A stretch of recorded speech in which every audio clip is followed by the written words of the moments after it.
Les Ivoiriens sont appelés à se rendre dans les urnes pour les élections régionales et municipales le samedi 2 septembre 2023. Les partis politiques s'apprêtent donc pour la reconquête des régions et des communes de Côte d'Ivoire avec des candidats qui ont l'obligation de leur ramener la victoire. Le PDCI, avec lui et la contribution de quelques figures emblématiques politiques du parti, se cherche un nouveau souffle à Daloa. La cité des Antilopes dont il est originaire est depuis plus de 2 décennies aux mains du RDR, aujourd'hui RHDP. Délégué communal d'Aloa Ouest, Stéphane Brakanon, notre invité, est le candidat du PDCI RDA pour les élections municipales du 2 septembre 2023 dans la commune de Daloa. Une candidature qui apparaît comme un défi à relever pour M. Brakanon, dont le père, feu le ministre Denis Brakanon, fut un ancien maire de la ville de Daloa. Quelle est donc la stratégie pour la reconquête de la ville de Daloa pour le PDCI RDA? Cette reconquête est encore possible? Comment arracher Daloa des griffes du RHDP? Comment les cadres, illustres personnalités du PDCI RDA, proches du président Henri Konan Bédié, œuvrent à ses côtés à maintenir la flamme du parti dans la région du Haut-Sassandra? Avec notre invité du jour, nous aborderons toutes ces différentes thématiques. Nous devons tous rester mobilisés et unis, et c'est dans l'union que nous remporterons cette victoire. Si le PDCI veut revenir au pouvoir, pour moi, le PDCI n'a pas d'autre choix que d'aller remporter ce défi. Nous avons besoin de battre le rappel de tout. Aux militants du PDCI de garder espoir. Notre seul avantage, c'est l'intérêt du PDCI. Nous voulons voir le PDCI rafler tous les postes électifs. Nous sommes là pour apporter un résultat au parti. Président Henri Konan Bédié. Bonjour, vous êtes dans votre émission En toute franchise avec Stéphane Brakanon, bonjour. Bonjour. Merci de nous recevoir, Martinienne Guissan et moi-même, chez vous. Bonjour Martinienne. Bonjour Mayol. Sans plus tarder, nous vous invitons à découvrir un petit élément qui présente succinctement notre invité du jour. Originaire de la grande région du Haut-Sassandra, Stéphane Brakanon est le fils de feu le ministre Denis Brakanon, collaborateur direct du président Félix Houphouët-Boigny, ancien député maire de la ville de Daloa et grand militant du PDCI-RDA. Après une formation en droit suivie à l'université Félix Houphouët-Boigny d'Abidjan-Cocody, Stéphane Brakanon poursuivra des études de gestion et de commerce à l'École nationale de gestion et de commerce d'Agadir au Maroc. Notre gestionnaire en commerce débute sa carrière à Dalagri SA en tant que responsable administratif. Sa passion pour la gestion conduit le jeune Stéphane Brakanon à fonder en association le collège Les Acacias, dont il assure la gestion de main de maître entre 2006 et 2009. Assidu et rigoureux dans la gestion des hommes et des affaires, à lui confier le fils du ministre de l'Agriculture du président Félix Houphouët-Boigny est depuis 2010 le directeur commercial d'une entreprise de la place dont il a la gestion des opérations commerciales, financières, mobilières et immobilières. À Daloa, la grande famille Brakanon est connue pour sa fidélité et sa loyauté au PDCI-RDA qu'il sert de génération en génération. Marchant dans les pas de son géniteur feu Denis Brakanon, le jeune Stéphane Brakanon entre en politique et c'est naturellement au PDCI-RDA qu'il milite. C'est à l'ombre d'un baobab du parti à Daloa, Séri Kosogro, Émile son mentor, que Stéphane Brakanon fait ses armes au PDCI-RDA. Conseiller municipal à la mairie de Daloa, membre du bureau politique du PDCI-RDA, Stéphane Brakanon, jouissant d'une véritable estime auprès des populations, des jeunes et des femmes, est depuis mars 2019 le délégué communal PDCI-RDA Daloa-Est. Désigné candidat du PDCI-RDA à Daloa pour les municipales du 2 septembre 2023 et investi le samedi 27 mai 2023, c'est avec force et combativité que le loup blanc de Daloa compétira pour amener la cité des Antilopes dans le giron du PDCI-RDA. Bon vent Stéphane Brakanon et ramener la victoire à la maison. Monsieur Brakanon, merci de nous recevoir encore chez vous. Alors, moi, une question qui me taraude tout de suite l'esprit, c'est de vous demander si le fait de porter cet illustre nom Brakanon, suivez mon regard, vous confère un avantage sur le terrain politique à Daloa. Merci à PDCI TV pour l'occasion que vous me donnez. Comme vous disiez tout à l'heure, cet illustre nom m'a été donné par la grâce de Dieu. Maintenant, pour ce qui est du terrain politique, je pense que ce monsieur, serviteur de l'État, cadre et aussi agent de développement, a beaucoup fait pour sa ville de Daloa, en étant maire, en étant député. Et ce nom a des avantages. Et je pense que ce nom n'est pas un inconvénient pour moi qui arrive sur le terrain politique aujourd'hui. Monsieur Brakanon, de votre carrière de chef d'entreprise à la carrière politique, comment s'est effectuée votre transition, votre entrée même en politique? Très bien. Alors, j'ai toujours baigné dans la politique sans être un acteur actif. Ayant un père dans la politique, député maire, ministre, j'ai toujours été dans ces sillons. Et depuis le début des années 2000, il m'a initié à cela en me permettant d'être à des responsabilités au niveau de Daloa sur certaines activités professionnelles qu'ils avaient là-bas. Par la suite, après son décès, j'ai voulu de manière vraiment ferme entrer en politique. Et c'est pour cela que je me suis mis comme militant de base au départ à Daloa. J'ai été donc dans la section de Tazibo comme militant de base. J'ai appris aux côtés de notre délégué d'alors qui était maître Kosu-Grosseri. Et par la suite, j'ai fait mon cheminement afin de devenir délégué. Alors, nommé délégué de Daloa Commune Est depuis mars 2019, pouvez-vous nous dire comment se porte le PDCI dans vos délégations en particulier et à Daloa en général? Comme vous le savez, le PDCI-RDA est un parti structuré. Et il est très représentatif sur le terrain puisque des bases ont été mises. La première action que j'ai eu à faire, c'est de parcourir ma délégation en allant rendre visite à mes secrétaires de section, afin de constater l'effectivité sur le terrain de notre section. Connaître les présidents du comité de base, connaître les bureaux, connaître les UF sur le terrain. On a fait donc des rencontres de proximité. On s'est présenté à nos personnels politiques en venant avec un message pour les galvaniser, pour les motiver et pour leur dire que le PDCI doit renaître dans cette cité. Pour que nous puissions renaître dans cette cité, nous devons être unis, nous devons avoir un message fort et nous devons rassembler davantage au niveau de notre parti pour les batailles futures. C'était un peu les premières actions que j'ai eu à faire dans ma délégation. Je souhaiterais revenir justement sur un détail. Je rappelle que vous étiez le délégué communal de toute la ville de Daloa. Et par la suite, cette délégation a été scindée en deux entités, l'Est et l'Ouest. Est-ce que vous pouvez nous dire pourquoi cette scission de la délégation? Moi, je pense que cette scission est due au fait d'être peut-être plus proche de nos militants, d'être peut-être plus performants vis-à-vis de nos militants, car vous savez que l'ensemble des sections de notre délégation communale entière est de 41.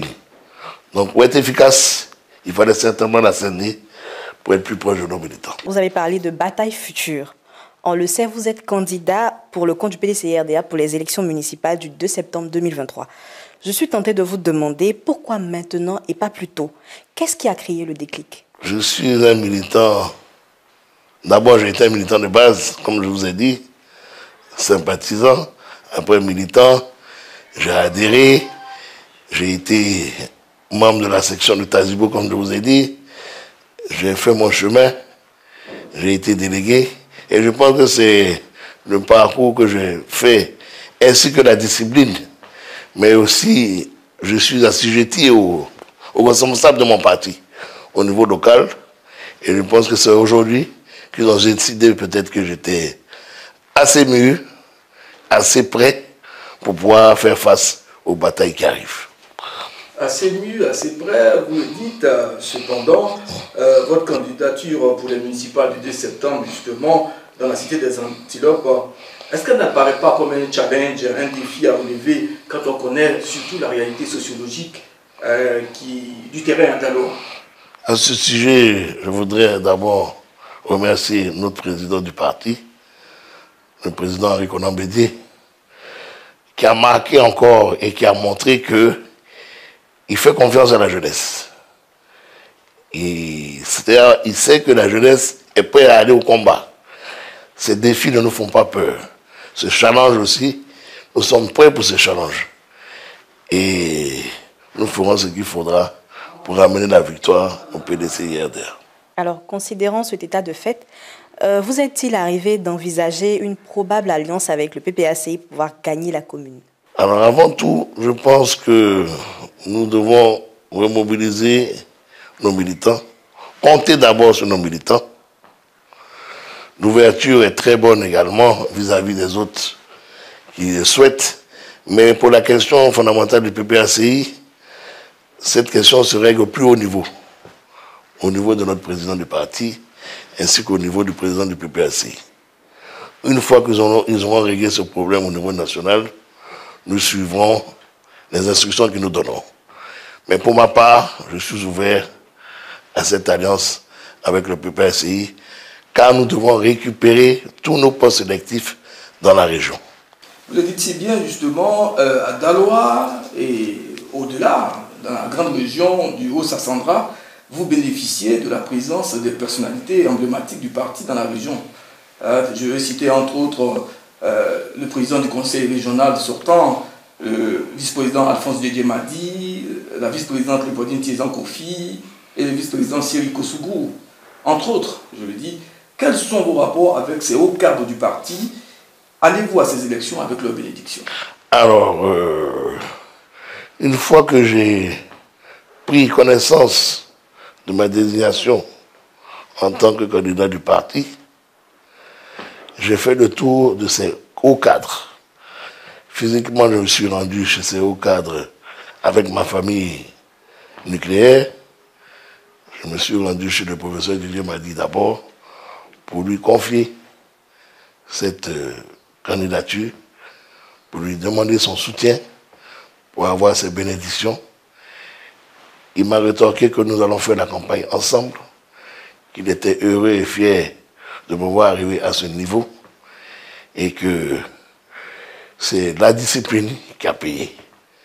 Ensuite, je me suis rendu chez mon mentor, en guillemets, Maître Kosougou Seri, car c'est lui, vraiment, qui m'a mis le pied à l'étrier, qui a permis que je sois militant de base, qui a permis que je sois délégué.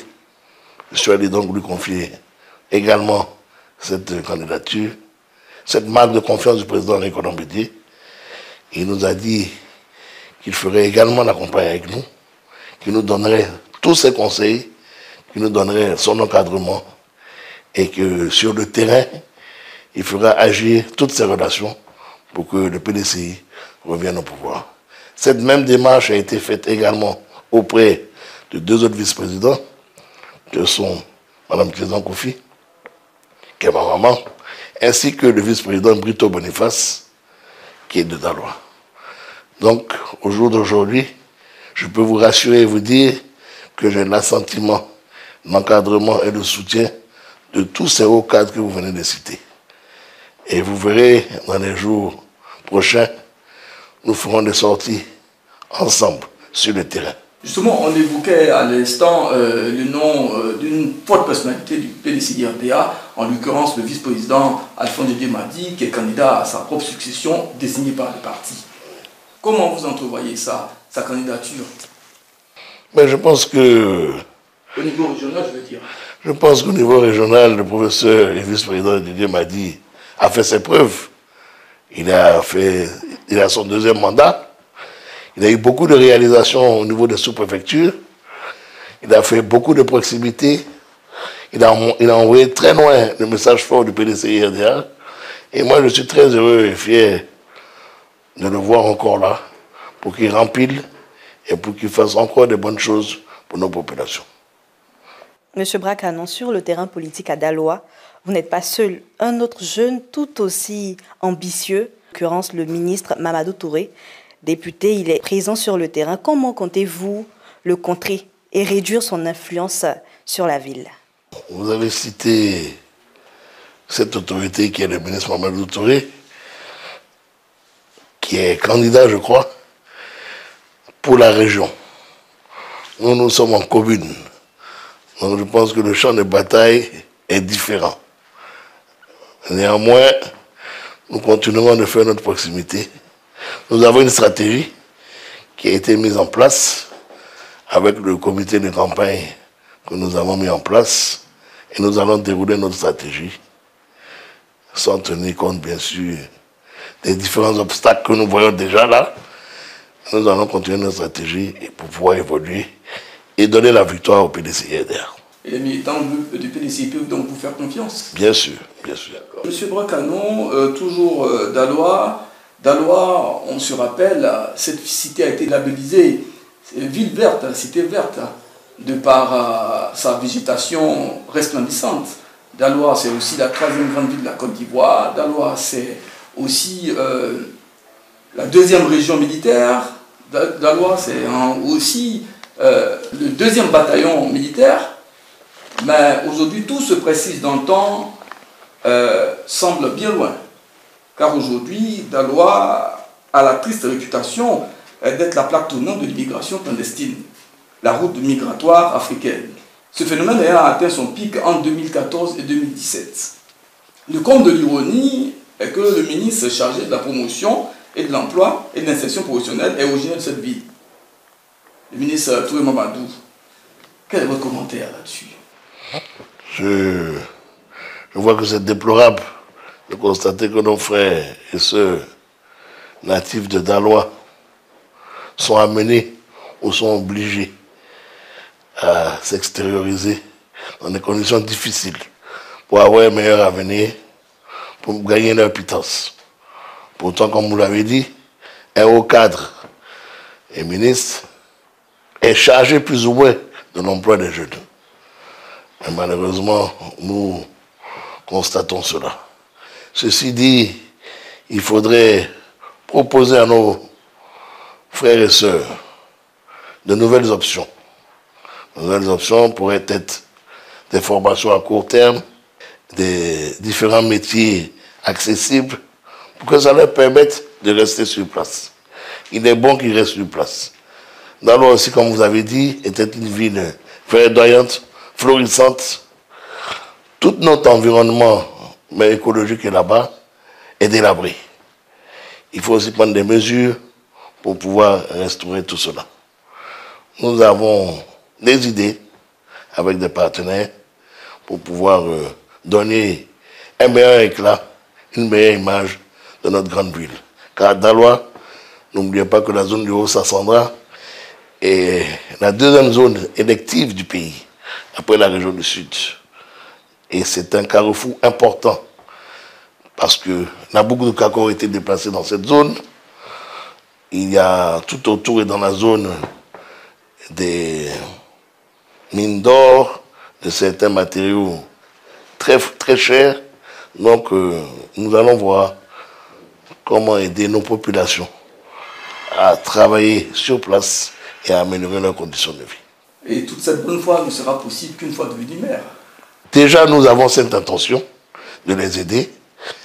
Une fois que nous serons maires, nous allons amplifier les choses. Alors, M. Bracanon, le PDCIRDR, votre parti, tient son 13e congrès ordinaire. Comment votre délégation prépare sa participation à ce grand rendez-vous militant?